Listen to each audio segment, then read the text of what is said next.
తర్వాత ముఖ్యంగా ఈరోజు టీవీ ఛానల్స్లో కానీ నిన్నటి నుంచి అంతా వస్తూ ఉంది. మన పులివెందుల ఎమ్మెల్యే అయినటువంటి జగన్మోహన్ రెడ్డి గారు ఈరోజు అసెంబ్లీకి వెళ్తాడని, అంటే ఆయన అసెంబ్లీకి వెళ్ళేది కూడా అది ఒక పెద్ద వార్తలా చేశాడు ఆయన.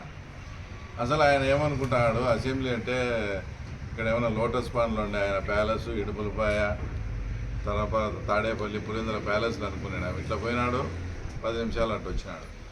కనీసం అసెంబ్లీకి పోతాడంటే ఇప్పుడన్నా మన పులివెందుల్లో ఆయన నిర్వాహకం వలన, ఆయన చేసిన తప్పుల వలన, ఆయనకు ఒక ఐడియా లేక మొత్తం పులివెందులంతా నానా రకం భ్రష్టు పట్టించాడు.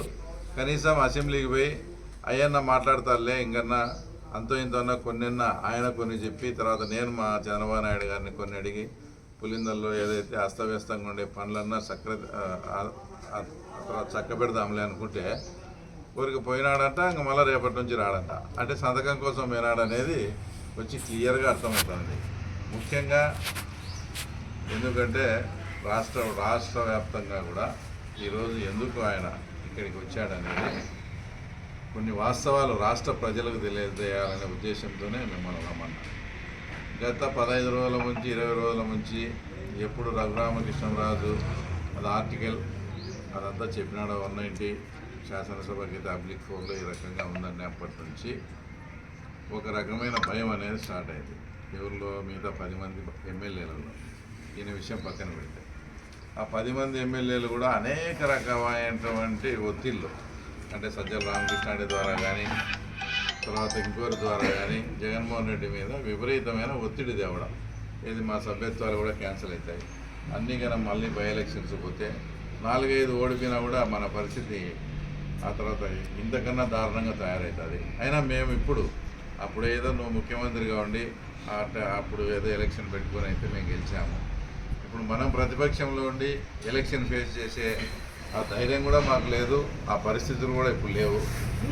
కాబట్టి తప్పకుండా అందరూ ఓడిపోయినా ఆశ్చర్యపోవాల్సిన పనిలే. అలాంటప్పుడు ఊరికి ఉండే పదవి పోగొట్టుకొని మళ్ళీ ప్రజల్లో అసెంబ్లీకి పోలేదనే చెడ్డ పేరు ఒకటి ఇన్ని వస్తున్నాయి. కాబట్టి ఇది మాకు చాలా ఇబ్బందికరము.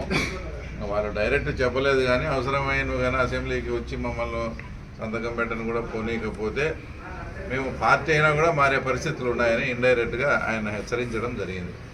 దానికి భయపడి ఒక స్ట్రాటజీగా మళ్ళీ ఇట్లా రావాలా, అసెంబ్లీకి నేను పోవద్దని చెప్పిన ఈయన మాట తప్పడు మడమ తిప్పడు కదా, అయినా కూడా మళ్ళీ పోవాల్సి వచ్చింది. దానికి ఒక స్ట్రాటజీ, అంటే ఒక కథ మాదిరి అల్లి మేము ఏదో ప్రతిపక్ష హోదా అడగని పోయినాము అని జస్ట్ అట్లా పోయి ఆ తర్వాత 10 నిమిషాలు ఇట్లా వచ్చాడు. అసలు మామూలుగా ఆయన చెప్పింది ఏంది, మనం ఏమన్నా అసెంబ్లీకి అక్కడికి వెళ్ళొద్దని కానీ అసెంబ్లీకి పోవద్దని కానీ మేము కానీ మా పార్టీ వాళ్ళు కూడా ఎప్పుడేం చెప్పలే. నువ్వు రైట్, నువ్వు గెలిచినావు, నువ్వు అసెంబ్లీకి పో, రాష్ట్ర సమస్యలు మాట్లాడు, తర్వాత ముఖ్యంగా పులివెందుల సమస్యలు మాట్లాడమని మేము పదే చెప్తా. అంటే నీ అంతకు నువ్వే బీసిపించుకొని కూర్చొని పిల్లోని మాదిరి నాకు అది ఇచ్చేయపోతాను, అది ఇచ్చేనే అది ఇది. అసలు అసెంబ్లీలో ఏదైనా కానీ సబ్జెక్ట్లో కంటెంట్ అనేది ఉంటే దానికి టైం ఇవ్వాల్సిన పనిలే. మన దగ్గర కంటెంట్ ఉంటే అది రాష్ట్ర వ్యాప్తంగా కూడా ప్రజలంతా వింటారు, వైరల్ అవుతుంది. నీకు సమయంతో పనిలే. ఇప్పుడు వాజ్పేయి గారు ఒక్క సీట్ ఉండి పార్లమెంట్లో మాట్లాడడం లేదా, ఆయనకు అప్పుడు మైక్ ఇవ్వలేదా? జైపాల్ రెడ్డి ఒక్క సీటే, పుచ్చలపల్లి సుందరయ్య కానీ వీళ్ళంతా కూడా, అంతకుముందు సిపిఐ వాళ్ళు ఉన్నారు, నోముల నరసింహులు కానీ, వీళ్ళంతా కూడా ఒక్క సీటు 2 సీట్లతో వచ్చి అనర్గళంగా నీకు అసెంబ్లీలో మనం మాట్లాడే విధానము, మన సబ్జెక్ట్ కంటెంట్ చూస్తే స్పీకర్ కాదు ఎవరైనా ఇవ్వాల్సిందే మైకు.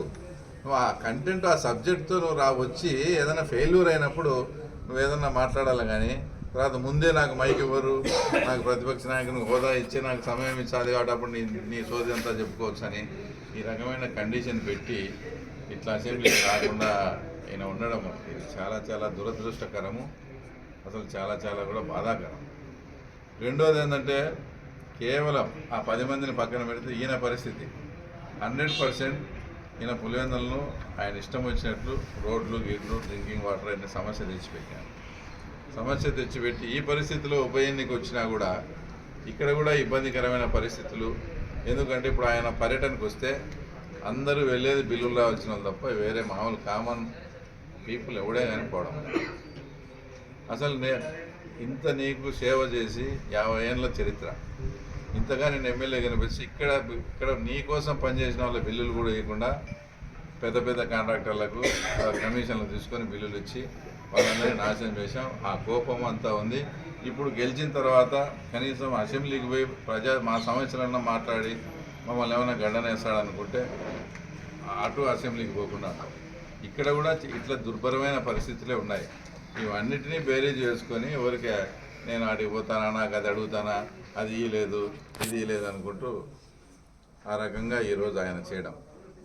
తర్వాత ముఖ్యంగా అవినాష్ రెడ్డి గారు కూడా ఈరోజు మాట్లాడినారు. తర్వాత అవినాష్ రెడ్డి గారు కూడా మాట్లాడి, నేను అంతకుముందు కూడా చెప్పిన ఆయనకు ఏదో మైండ్ ఉంది అని, ఈరోజు అయితే నాకు కన్ఫర్మ్ అయింది ఆయన మాట్లాడే మాటలు బట్టి చూస్తే. ఆయన ఏమంటాడు, మంగళగిరి, పిఠాపురము, కుప్పము కూడా రాజీనామా చేయండి, పులివెందులతో పాటు 4. అసలు పులివెందులకు వాటికి ఏం సంబంధం? పులివెందుల్లో గెలిచినటువంటి మీ ఎమ్మెల్యే అయినటువంటి జగన్మోహన్ రెడ్డి గారు గెలిచిన తర్వాత అసెంబ్లీకి పోకుంటే రద్దు అవుతుంది కాబట్టి ఎలక్షన్ వస్తుందని చెప్తా అంటే, ఈయన పిఠాపురము అక్కడంతా కూడా అక్కడ వాళ్ళు గెలిచిన ఎమ్మెల్యేలు పవన్ కళ్యాణ్ కానీ, లోకేష్ బాబు కానీ, చంద్రబాబు నాయుడు గారు అసెంబ్లీకి వెళ్తున్నారు, ప్రజా సమస్యలు మాట్లాడుతున్నారు, వాళ్ళు ప్రజల్లో ఉన్నారు. వాళ్లకు దీనికి కంపేర్ చేస్తా ఆ తర్వాత ఆయన మాట్లాడతారు. ఇంకో మాట ఏం మాట్లాడతాడు ఆయన, మా జగనన్న గారు అసెంబ్లీకి పోతే అక్కడ సినిమా చూపిస్తాడు అని మాట్లాడాడు. అసలు ఏం సినిమా చూపిస్తాడో నాకు అర్థం కాలే. ఆయన అంతకుముందు ఇదే సినిమా వచ్చే వివేకం అని ఒక సినిమా చూపించారు. ఏమైనా పుష్ప 1, 2 అని, ఏమైనా వివేకం 2 అని ఏమైనా ఇంకో సినిమా ఏమైనా చూపిస్తారేమో. అలా ఎవరికి సెక్షన్ పెట్టినారో వాళ్ళ బంధువులందరూ అంత జాగ్రత్తగా ఉండడం లేదు. సినిమా చూపించడం అంటే ఇంకా వివేకం 2 ఏమైనా చూపిస్తారు ఈ రకంగా. తర్వాత ఇంకో మాట ఏం మాట్లాడాడు, ఆ తర్వాత చేతకాని దద్దమ్మలు ఏదో చవట కబుర్లో ఏదో మాట్లాడాడు. 60,000 మెజార్టీ వచ్చింది. అసలు నేను ఒకటి సూటిగా అడుగుతానా, మీరు ముఖ్యమంత్రిగా ఉండి ఎలక్షన్ ఫేస్ చేశారు, ఎన్నో కొన్ని వేల కోట్లు పులివెందుల మీద ఖర్చు పెట్టినారు.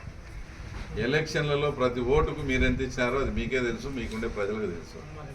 గడప గడపకు తిరుగుతా ప్రతి ఇంటికి ఎంతెంత డబ్బులు ఇచ్చారో దాదాపు 100 కోట్లు మీరు ఖర్చు పెట్టారు. ఇక ముఖ్యమంత్రిగా ఉండి ఈ ప్రాంతాన్ని శాసిస్తూ ఉండి వేల కోట్లు డెవలప్మెంట్ పేరుతో వర్కులు చేసి తర్వాత 100 కోట్లు ఎలక్షన్ ఖర్చు పెట్టి మీరు ముఖ్యమంత్రిగా ఉండి కూడా మీకు 30,000 మెజార్టీ తగ్గిందంటే ఇప్పటికీ కూడా మీకు ఇంకా సిగ్గుగా లేదా? ఇంకా ఈ వేవ్లో కూడా 60,000 వచ్చినాయని అని మాట్లాడుతాడు. మేము అడిగేది ఏంది, ముఖ్యమంత్రిగా ఉండి అంత చేసినాము ఇంత చేసినాము మా ప్రాంతం ఏదని చెప్పుకుంటా అంటే, నేను ఒక సాధారణమైన వ్యక్తిని, నా చేతులతో మీరు 30-35,000 తర్వాత తగ్గిపోయినారంటే అసలు ఏమంటే వాస్తవంగా మా ప్లాను మా స్ట్రాటజీ ప్రకారం అంటే 100% అవినాష్ రెడ్డి ఓడిపోయాడు. నీకు ఆ ఎంపీ కూడా లేదు. నువ్వు షర్మిలమ్మది సునీతమ్మది ఫోటో పెట్టుకోవాలా. వాళ్ళు ఎంటర్ కాకుండా కాంగ్రెస్ పార్టీకి కానీ మా స్ట్రాటజీ ఖచ్చితంగా వర్కౌట్ అయ్యిండు. 100% మనం ఎంపీగా గెలిచింది అతనికి. వాళ్ళ ఫోటోలు పెట్టుకోవాలి. అది అతని పరిస్థితి. ఇంకా ఈయనలే కబుర్లు, దద్దమ్మ కబుర్లు ఏందో నీటి సంఘం ఎలక్షన్లో చూసినాం. నిజంగా మీ జగన్మోహన్ రెడ్డి గారు భయపడకుండా రాజశేఖర రెడ్డి బిడ్డ మాదిరి నేను చంద్రబాబు నాయుడు గారు ఇది గౌరవ సభ కాదు, గౌరవ సభ అయినప్పుడే ముఖ్యమంత్రి హోదాలోనే నేను అడుగు పెడతా అన్నట్టు మీ జగన్మోహన్ రెడ్డి గారు అట్టే కన్నా ఉండింటే బై ఎలక్షన్ వచ్చేది. ఆ తర్వాత అప్పుడు ఇక్కడ ప్రజలు మీకు బుద్ధి చెప్పేదానికి రెడీగా ఉన్నారు, అది జరిగేది. అట్లా కాకుండా మళ్ళీ ఇది పోతాదేమో అని రావడం, మళ్ళీ ప్రజా సమస్యలు మాట్లాడు, తర్వాత మళ్ళీ మమ్మల్ని కాకమ్మ కబుర్లు అవన్నీ వచ్చే మున్సిపాలిటీ ఎలక్షన్లలో ఈ దద్దమ్మ కబుర్లా ఏందనేది మీకు వాస్తవాలు తొందరలోనే తెలుస్తాయి.